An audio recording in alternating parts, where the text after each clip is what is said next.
welcome to day 2 of self-isolation and cooking together. How are you doing today? For me, it's day 2 of self-isolation. For many of you, you're well into your second week, or I don't know, maybe you've been in 2 weeks. We haven't really been doing this for 2 weeks. How are you doing? That's my most important question. Thank you for being here, or thank you for watching this after the fact. I came up with this idea yesterday and pulled it together. If you haven't seen yesterday's video already, then whether you're on Instagram, which is this camera here, or Facebook, which is this camera here, so I'm going to try and look between the two of you. Yesterday I made the salmon burgers, which are also from my book. So I just thought it would be fun to maybe around 5 o'clock try and cook something together so that you've got some inspiration, you've got someone to cook with, you've got someone to prep with, because maybe if you've got kids at home and they're kind of running around and you're not getting too many thanks for all the great food that you're trying to give them, and maybe half an hour ago they had a bowl of cereal. I've heard this from a few people that you make a new recipe or you try out something new and then you realize that the family's just had a big snack before dinner, and then all of a sudden they don't want your great creation. So if we make it early enough, hopefully that's not going to happen. So any questions that you have during this, I've got my super duper tech team, my daughter behind the scenes. So she's gonna field any questions that you put on the live. If not afterwards, and you've got some questions, of course, just comment and then I'll answer them. Anything you want to know about immunity, healthy eating, snacking, any of those kind of things, I'm happy to talk to you about. So today, what are we going to make? We're gonna make one of my staple and favorite recipes, and this is another one from my book, Sprout Right Family Food, my new book, Sprout Right Family Food. Chicken breasts, and I don't have chicken breasts today, so just use whatever you've got too, with cheesy garlic, sweet potatoes. So check this out. Yours may not end up looking like this, which it also doesn't matter. I don't have chicken breasts. I only have thighs with a bone in and skin on, so it's going to be a little bit different for me. Whatever it is that you might have, or maybe you just want to make up the sweet potatoes, because they're so good. So I've posted this on Facebook. The recipe is on Facebook. It's on Instagram. This will be posted also afterwards, and then the recipe will be there on YouTube as well. So like I said, I don't have chicken breasts, but I do have a package of chicken thighs that my great friend Kelly very kindly picked up before my daughters and I got home. So I'm just going to dress this, whether you have skin on or not. I'm going to dress this with a little bit of olive oil. I do have my frying pan on back here. I love using my cast iron frying pan, which doesn't help you much to see what I'm doing. But I'm just going to brown the skin a little bit on the outside, because while this is going to go on top of my baking tray with all of my sweet potatoes, it's actually really nice to have, if you're using chicken that has skin on it, that's actually really nice to have a little bit of brownness going on, because it may not brown completely in the oven. So just gonna do a little bit of seasoning. I've got some really great Himalayan salt. So we've got a few extra nutrients going on. Some pepper's gonna go in there as well. And then I'm just going to pop them right into the frying pan. I'll turn it down a little bit. I've turned it on fairly high to start with. And I'm just gonna give them a bit of a sear on the outside. So this is a great recipe to make for a lot of people, because you can pile on top as many chicken breasts, chicken thighs as you might like to. And because we've tossed the sweet potatoes, that I'll show you in a minute, and some oil and some cheese, and we've got a little bit of crispiness going on there. So I've got some really good sized sweet potatoes. You don't have to peel them. Sometimes I don't, sometimes I do. Sometimes I do like a really crappy peeling job and don't get all the skin off, because of course there's a lot of fiber and a lot of nutrition in the skins, but it is kind of nice if the skin is off. So while the chicken's doing its thing, then let's just get the sweet potatoes ready. You do need a large baking tray for this. Sweet potatoes are one of those vegetables that just keep on giving. You'd be surprised how much you get from sweet potatoes. When I'm making sweet potato fries, which I absolutely love. We might make those one night because I've got probably one more sweet potato left from what Kelly bought for us when we were coming home.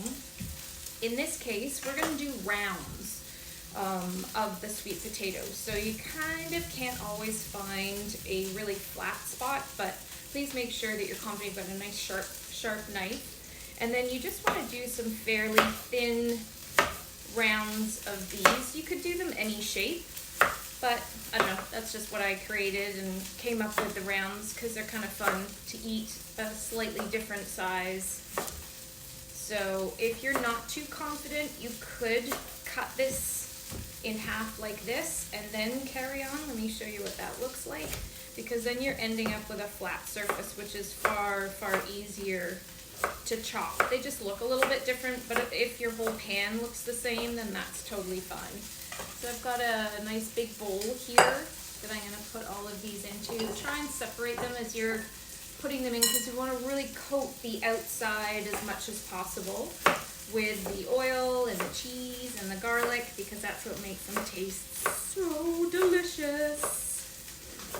So while I'm chopping this up and my chicken is doing its thing, do you have any questions or comments coming in just yet, Logan? No? Jasmine said, "Love this, thank you."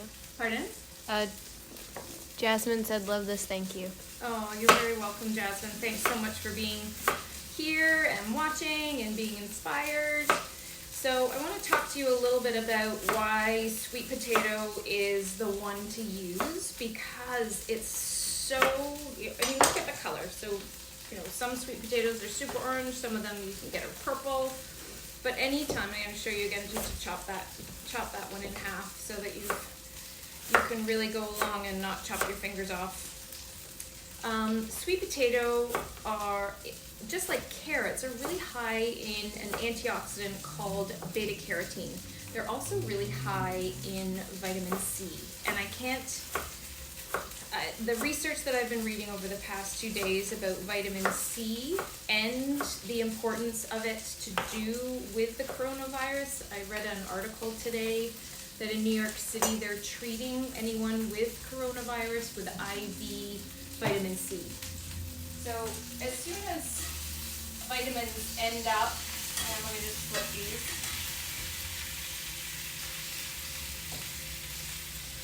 As soon as vitamins end up being used in the medical system, you know that there's something pretty special going on. So the more vitamin C that you can get into you, the better, without a doubt. So sweet potato preferable to potato. If you don't have any sweet potatoes, then don't worry, just use potato.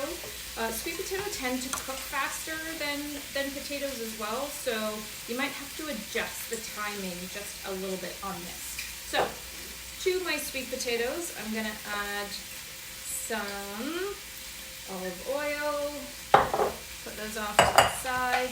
Whenever I use pecorino cheese and I'm grating it, you can use any kind of cheese if you don't have any pecorino, or Parmesan. If you've got Parmesan that's already grated and it's in a container, that's totally fine too. But this is pecorino, and I'm grating it. If you've never seen this grater before, I'm going back and forth. This is just an IKEA grater, and oh my god, it's fantastic. It has this little bowl here, and then it also has these plastic sort of silicone-y type things, so it doesn't move, and you can go both ways. So just little things in life that make everything that much more simple for us. So you can go back and forth, and you can grate super quick. So it is about 1/4 of a cup that you're needing here. I might have gone a little bit over, but yeah, quite a bit over. So we've got about 1/2 cup going on here. So in goes all of your cheese. And I'm just gonna put it all in because I've already grated it. And on top of that, I'm going to add in garlic. Now garlic, super important for the immune system. So we not only have some vitamin C in there, I'm gonna actually say while it's important to have vitamin C in your diet, I'm actually going to recommend that you supplement vitamin C as well. So yes, there's vitamin C in here, which is good to get in every day. Make sure that you're having lots of foods with vitamin C, but also please supplement with it. I do have the Alka-C, which is a part of my Take This line, which also has zinc in it as well, which is super important for the immune system and highly recommended right now for fighting viruses, helping to support your immune system. I'm putting all those extra bits of garlic in there because we need so much of it. But garlic is antiviral, antibacterial, pretty much anti-everything. So this is a fantastic dish for the whole family. I'm not putting any salt in here because that cheese is already fairly salty. And just give it a really good stir to try and coat it. It's not, you kind of have to fold it a little bit because it's not really like that easy to stir, to mix and stir. I might need a little bit more olive oil just for those ones that were on the bottom because the cheese likes to stick to it. And I'll show you once I put it on the baking tray how that's going to turn out. Right, let me just check out the chicken. So the chicken's really cooking just because I like to get it going, and I'm using dark meat chicken, so it's much more forgiving on the time while it's cooking, because if you overcook dark meat chicken, it doesn't matter quite as much as if it is chicken breast. If you have a chicken breast with the skin on and the bone in, you definitely have to cook it in the frying pan like this for an awful lot longer, because it can take 40 minutes to cook a good sized chicken breast. If you're using turkey, definitely longer too. So these guys have just kind of been slightly seared here. So the chicken thighs are a lot smaller than most chicken breasts. So even if you just had a normal chicken breast with no skin and no bone, I'd still just kind of get it going in the frying pan a little bit first. Season it well, put a little bit of olive oil, get on your salt and pepper. So if you can see, I've coated the sweet potatoes quite fairly evenly. I'm gonna end up with little lumps and stuff like that of those going on. Here I've got my baking tray. One of my favorite things in the kitchen is definitely parchment paper, because it means that I don't have to clean up afterwards, but also things don't stick as much. So onto my parchment paper on my baking tray go my sweet potato. Might have actually needed a larger baking tray. Let me just see how it works out. You know what, I'm just gonna flip it to another one. And this is what happens on Facebook Lives. You don't quite realize everything that you're doing. So, for what you're gonna need,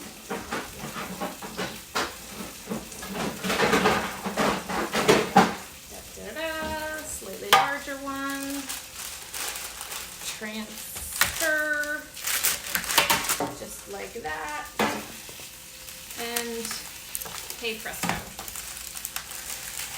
So on it goes. I'm going to turn this off now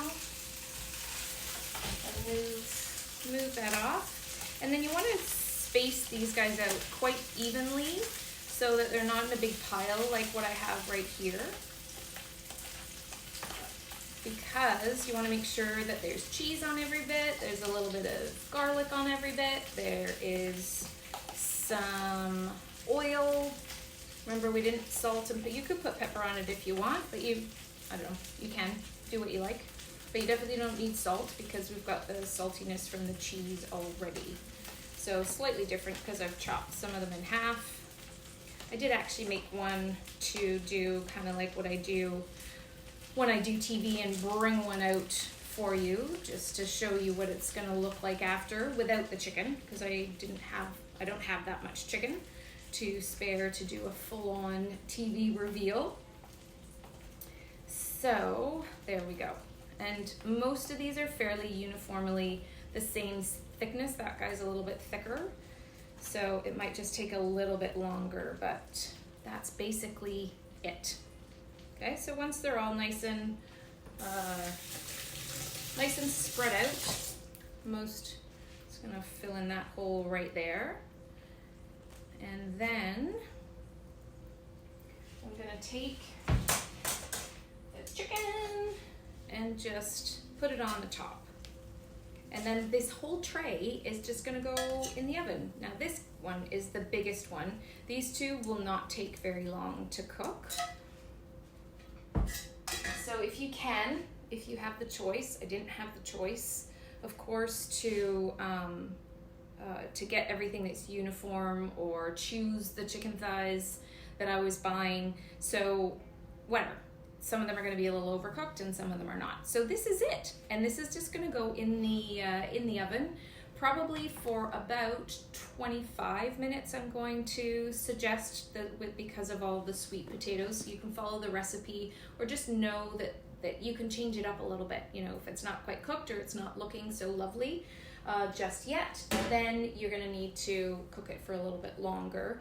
Use your meat thermometer into the chicken, into the bone. I would go with this, make sure that the juices are running clear, and also you're up to 74 degrees. So this, for instance, is something that I might just make as an accompaniment. I took this out about 5 minutes ago or so.